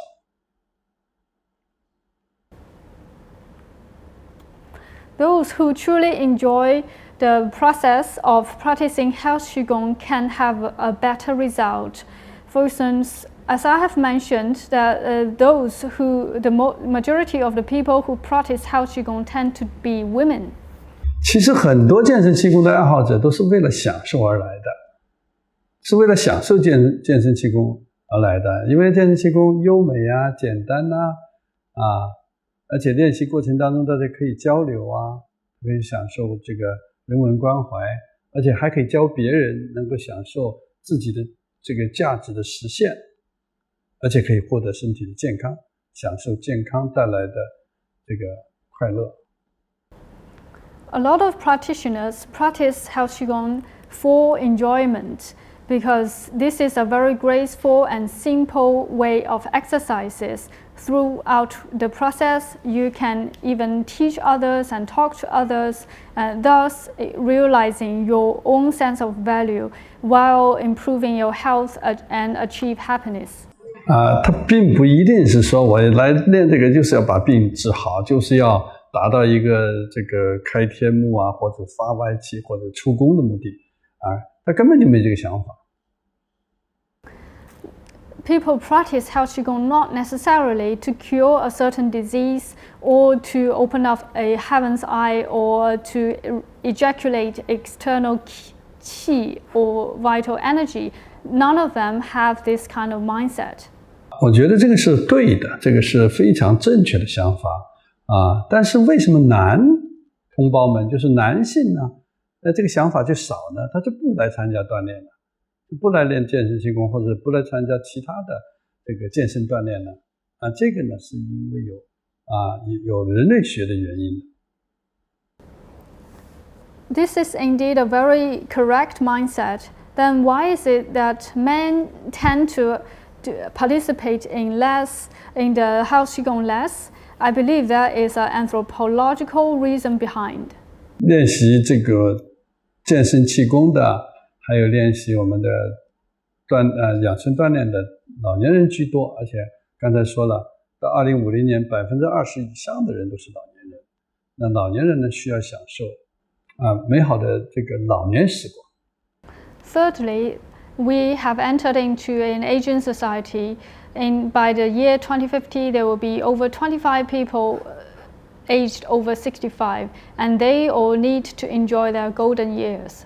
孔子早就说过，说老年人养生，戒之在德。就不要想去这个很明确的去得到，我要治病，我要身体怎么样而是要去享受。Just as Confucius brought out 2,000 years ago that for the elderly people, the key to health preservation is to rein in one's desires. So in your old age, do not try to acquire or gain more things. Instead, try to enjoy things. 那么健身气功呢，恰恰在对你的这个享受练习呢，提供了很好的这个条件也就是很好的物质基础。第一呢，它比较简单易学易练然后呢，它的这个健身效果又很好，这个前面都说过。And health Qigong exactly gives you a very good condition and material condition for enjoying your life because it is simple to learn and simple to keep as a habit. 健身气功锻炼呢，使你微微出汗整个过程呢，它圆活连贯柔和缓慢会使你产生内啡肽，这样呢，你有美好的情感体验。While practicing the Qigong, you sweat a little and you enjoy the smooth and slow and flexible movements. While all of this helps you generate endorphin and create a very healthy emotional experience. 那么健身气功呢，也充满了美的元素，像动作姿态音乐、文化、韵律等等包括我们导引养生功12法的一些诗歌。It is also a very aesthetic way of living. And the movements, the gestures, music, culture, and the tunes behind are all very beautiful. A good example is the verses in 12-step health preservation exercises. 像这种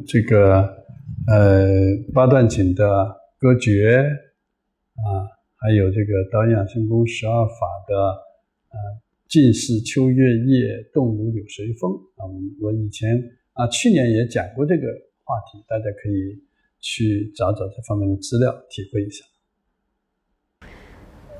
The 8 pieces of brocade have all very beautiful verses, and the 12-step health preservation exercises also have beautiful poems such as the movement of as slow and quiet as the autumn moon, and when you move like the willow blowing in the wind. I have talked about it in my last year's seminar, and I hope you can find out those seminars to have a better listen.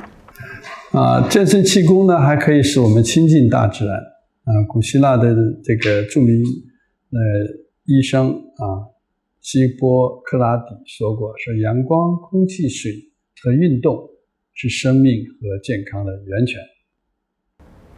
Health Qigong also makes us closer to the nature, just as Greek physician Hippocrates used to say that if we could give every individual the right amount of nourishment, such as sunlight, air, and exercise, not too little and not too much, we would have found the safest way to health. 就是健身气功呢，也提供了我们享受锻炼的物质基础，它可以满足你的这个各种需求。因为我们人呢是这个按照马斯洛的理论呢，我们人有5种层次的需求。Health Qigong can also give you the right material foundation to realize your needs, just as the Maslow's hierarchy of needs pointed out that human beings have 5 levels of needs. 我们的这个生理需求和安全需求基本满足以后呢，我们就需要有社交需求，要有尊重需求和自我实现这个需求。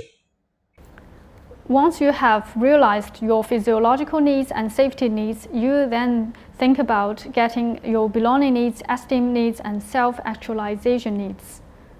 那特别是老年人呢，当他退休以后他这个年龄大了以后呢，他会出现这个落寞感、无用感、孤独感等等这个呢就很需要去跟社会接触、跟家庭接触，来提升自己的这种自我的信心。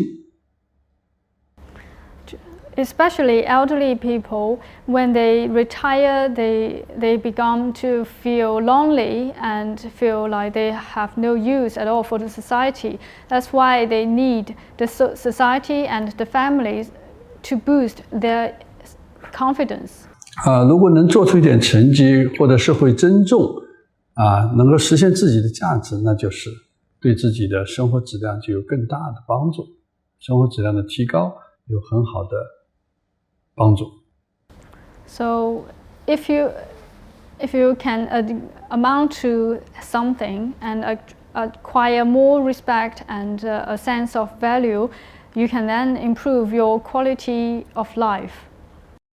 那我们这个经过锻炼自己身体健康了通过锻炼工友之间可以互相交流在信息上呢可以互通，功法上互帮这个公理上可以互学这样呢我们就有社会交流。同时我们的健身气功的站点群体呢也可以也经常会组织出去这个游玩或者进行各种各样的文艺活动，这个对大家的这个社会交流满足社会需求是很有好处的。 When you exercise, you can communicate and share the information and share your eyesight with your other fellow practitioners, and thus increase your belonging to the society. In the meantime, our health Qigong stations all over the world often organize group trips and group entertainment activities, and this helps boost your connection with the society. 通过这种活动这个特别是锻炼，身体健康了，那么对家庭、对社会都有适当的贡献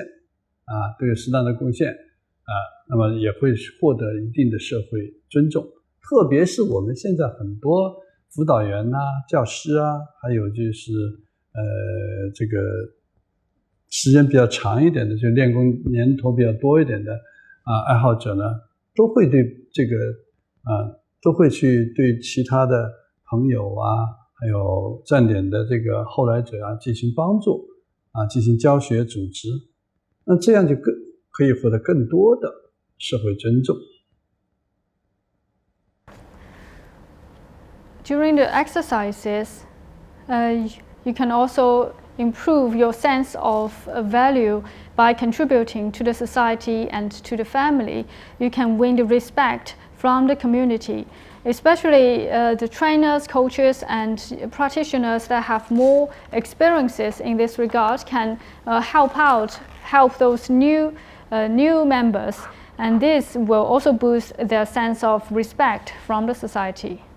就我们进行组织出去表演、出去练功给展示这都是一个很好的提升自己的这个阳气提升自己的生命力、改善自己的社会心理的办法比如说我们在表演的时候这个我经常讲的就是导演养生功12法的。 For instance, competitions and performances are a good way to boost one's energy and acquire yang qi, or the energy of yang, and it will help improve your social belongings. 比如说，飞来舞舍鸟，志鸣曰凤凰，千秋不宜见，见者国祚昌。就是说你自己在练功的时候。 能展示出凤凰来仪的这个繁华的景象也是为这个体现出这个人民幸福、国家昌盛，那自己就感觉到无比的自豪同时呢，我们还可以这个在中国还可以我们练功练得好，还可以上全运会，还可以拿大奖健身气功也拿到奥林匹克的国际大奖这个呢都对我们将来自我实现呢都有一定的帮助。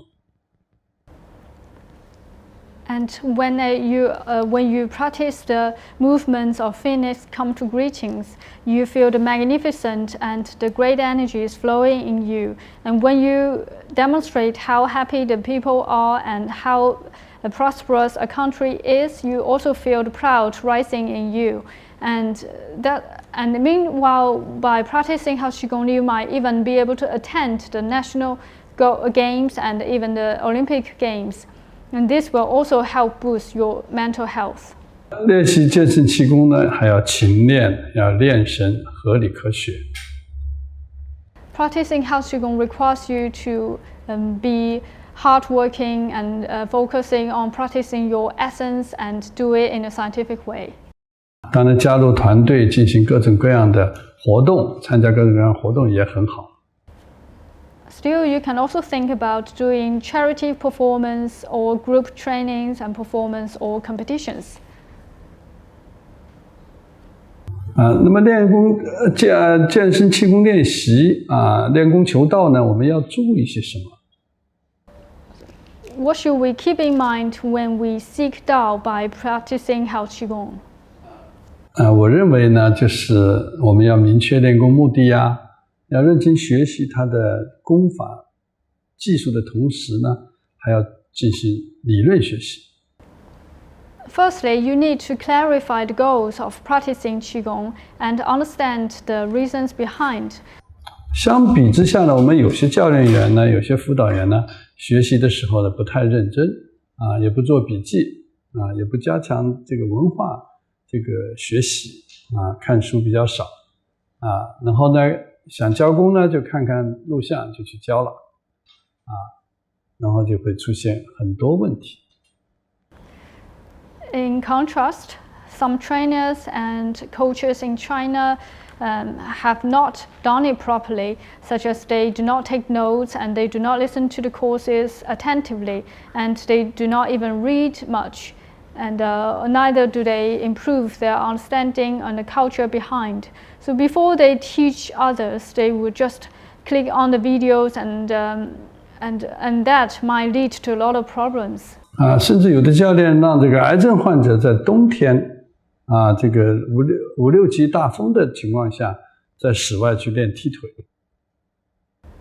Some of the coaches even go so far as to let cancer patients do split kick against the cold, chilly winter wind. 其次要注意，不要把自己练功呢，好像就会高人一等还有呢，就是在练功的过程当中呢，不要以为就是说，要注意，要这个刚才说过，要重视功练人，而不是人练功。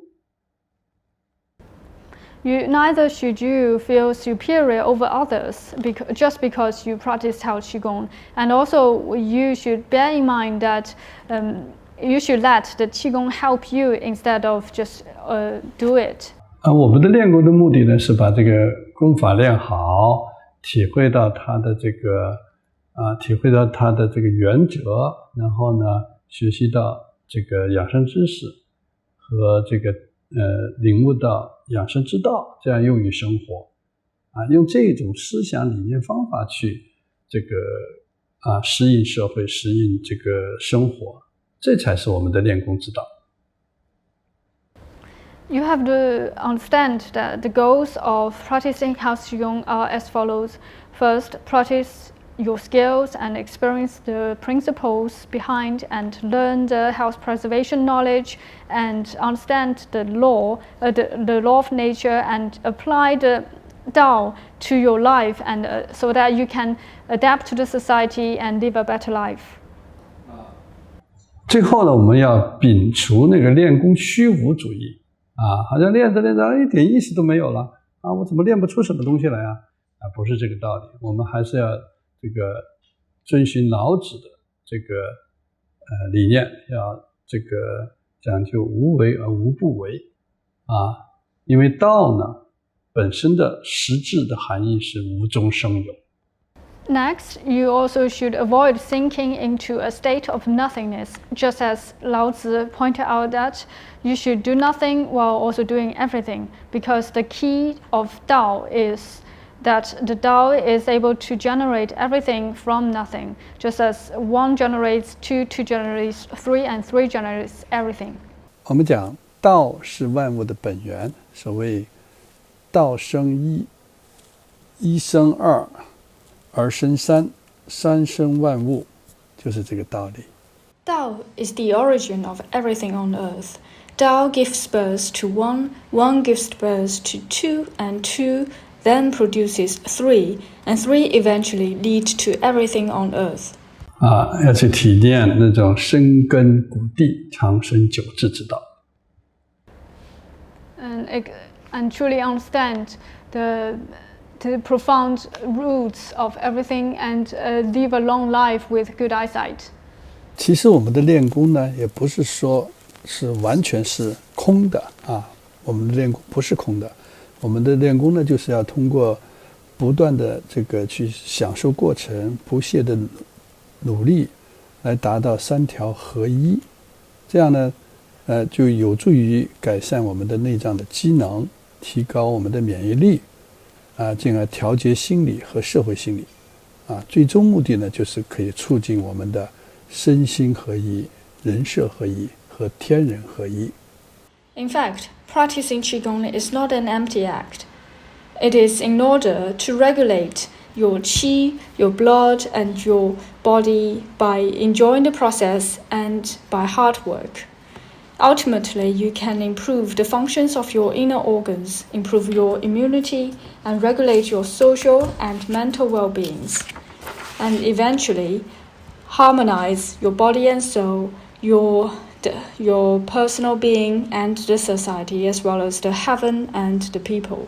好了，我们前面讲到的这个练功求道是养生智慧主要是讲的这个道是什么，养生之道是什么我们要明确养生之道就是合理的生活之道而且呢，健身气功必须要和养生之道结合起来然后健身气功呢，又是养生之道的有力的抓手和桥梁。同时我们讲了一些它的注意事项。Today we have talked about how Qigong's wisdom and why is it that practitioners should combine the philosophy of Tao with health preservation. And we also talked about how we should integrate Tao and health Qigong. And I pointed out that health Qigong is a good carrier and tool towards the goal. 实际上呢，我们讲的这些东西呢，只是起到抛砖引玉的作用我们大家呢要不断的学习体会这个道。What I said is only a brick that will hopefully generates more valuable thoughts, and I hope that you can continue to study the Tao and the philosophy behind it. 那么要去学习体会这个道呢，就要领会这个从我们健身气功普通爱好者来说呢，首先要领会上古天真这个4大基石，还有庖丁解牛。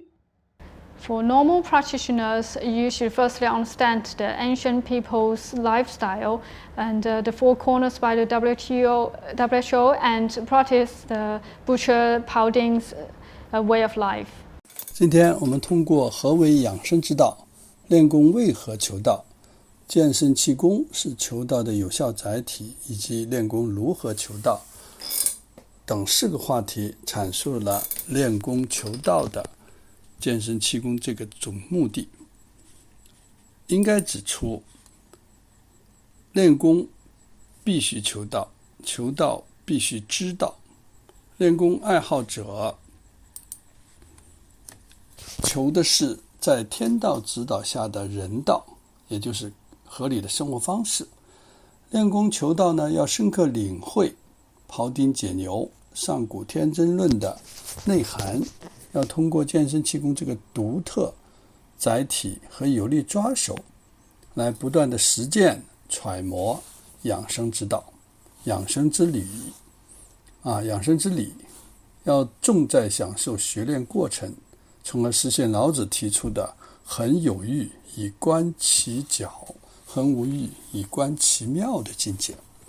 应该指出，道是哲学的最高范畴，是宇宙万物本源和天地运行的根本规律，是人类应当参悟和践行的生活准则。它的层次复杂，含义深邃，能量无穷。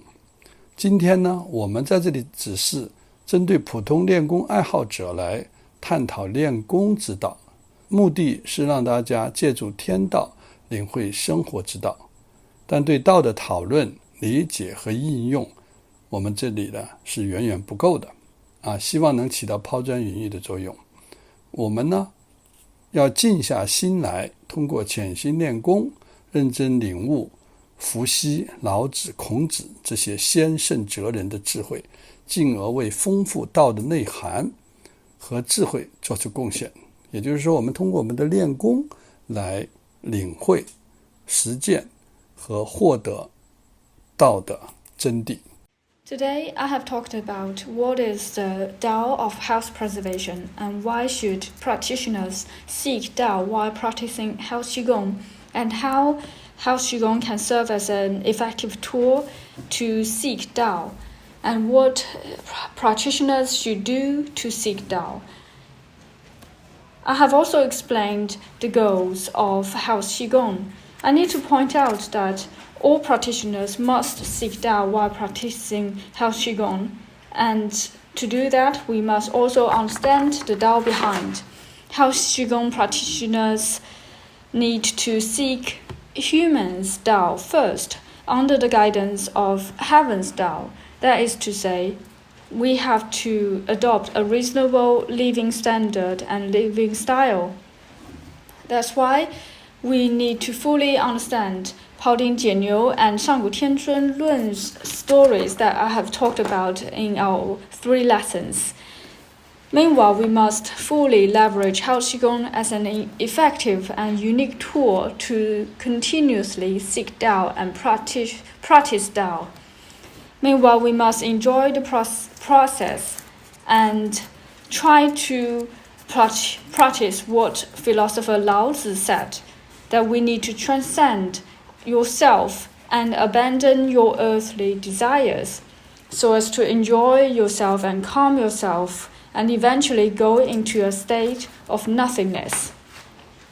Tao is the highest level of philosophy. It is the origin of everything on earth, and it is also the rules by which the heaven and earth operate themselves. We human beings must comprehend and practice the rules of life and the rules of nature. Tao is a very complex and meaningful concept. It is full of energy, and today my discussions only served as a basic introduction to Tao.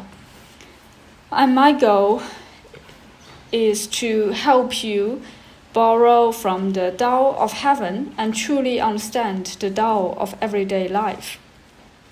However, my talk is far from enough for you to truly understand and adopt Tao. I hope what I said can help you in some way and inspire you somehow. I hope that you can calm yourself while practicing health Qigong and try to understand what our philosophers talked about in the ancient times, including Fuxi, Lao Tzu, and Confucius. To sum up, I hope you can truly understand the connotations and wisdom of Tao. This is how we can peek into the world of Tao through practicing the way of Tao. That's all I want to share with you today. Thank you very much for listening.